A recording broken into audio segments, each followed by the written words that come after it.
Tara samahan nyo kami at sasakay nga tayo ng aqua bus. Tapos nga lang din namin kumain ng brunch ay lumakad-lakad na nga kami at sabi nga namin ilalakarin lang namin papunta nga ng Grandville. Gusto kasi talaga naming ma-explore nga yung lugar at paglakad-lakad nga ay nakita nga namin itong Hermes. Doon nga din dito ang Dior at saka nga yung Louis Vuitton. Sa paligid na ito ay makikita mo nga yung mga mamahaling brand pero hindi naman tayo mahihilig dyan kaya nga deadma lang na may mga nag-o-offer ng hulugan sa mga ganyan hindi ko pa rin ipagpapalit yung gala sa mga branded. Napagod na nga kami ni Dudong at nag-book na nga kami ng Uber at ito nga Tesla na naman yung dumating. Pahatid nga lang kami sa Grandville dahil nga medyo malayo-layo pa pala ito at sasakay nga kami ng aqua bus. Dating nga namin sa Grandville ay nag-ikot-ikot lang din kami dito sa market at naalala nga namin na dyan kami dati kumain. Hinanap lang din namin yung bilihan ng ticket nitong aqua bus at sasakay nga kami nito. Ito ngang aqua bus ay dadaling ka nga dito sa mga kalapit na lugar. Nakakatuwa nga na merong ganito dito at alam nyo ba na wala ngang snow dito sa Vancouver? Kaya siguro nga yearly nga itong nag-ooperate. Yun nga din yung kagandahan dito sa BC dahil nga hindi masyadong ma-snow. Check nga lang din kami dito kung magkano ba ang ticket at kung saan ba kami dadalhin nitong aqua bus. Meron nga rin ditong round trip, full day pass, tsaka nga yung one way. Pinili nga namin ni Dudong yun ngang one way at doon nga kami papunta sa pinakamalayo. Pinili na nga namin yung pinakamalayo para matagal nga kaming makasakay dito sa aqua bus. Mga stopover nga din ito para naman doon sa bababa sa ibang lugar. Akala ko nga itong babae magchi-check lang ng ticket, yung pala siya rin yung driver.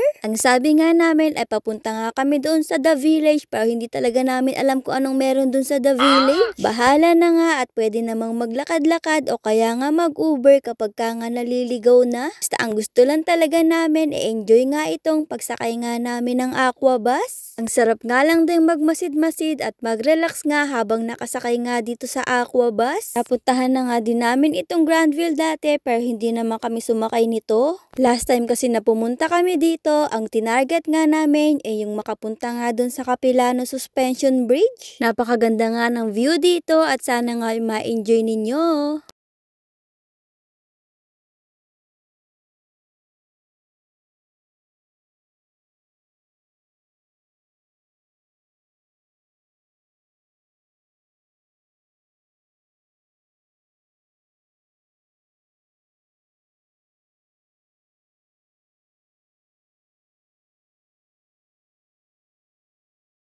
Nakita lang din namin itong mga sabay-sabay na nagsasagwan para bang meron silang contest na sasalihan. Kakatuwa nga silang tignan dahil sabay-sabay talaga silang nagsasagwan. At nakita nga din namin itong aso sana all na lang talaga charot magawa mo to. Kot kasi sa tubig yung ang aso ko. Pero kapag sa snow tuwan-tuwa nga siya. Mga 5 stops nga yung ginawa bago nga kami makarating dito sa The Village. Mula nga dito sa The Village ang target nga naming